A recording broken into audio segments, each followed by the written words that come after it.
Hi, Susan. Can you figure out how to get this brief printed in the meddling case? I keep getting an error message. Sure, Mr. Ellis. I'll handle it. Send me an attachment. Okay. Attach and send. Thanks. Crap. Where's my exhibit notebook? Kirk, I need to speak with you. Sure, Forrest. How's the meddling case coming? Are they going to settle? I've got a meeting with the client before the hearing on cross motions for summary judgment. I'll know more after that. Okay, you know the management committee's position on this. You need to settle, get our fees paid, and get out.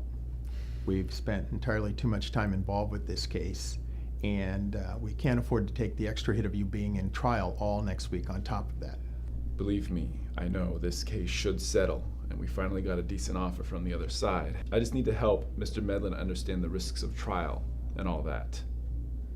I mean, at the mediation, he wasn't hearing it, even from the mediator. And now that we're close to trial, I think he'll come around. Well, he'd better. I'm sure I don't have to remind you of your collections numbers for last year. You know, I put my ass on the line for you with the partnership committee, and there are lots of folks in your shoes.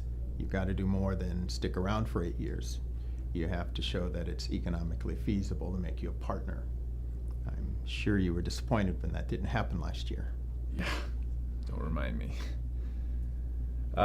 Listen, I got to get this brief printed and out to the judge. All right, just don't screw it up.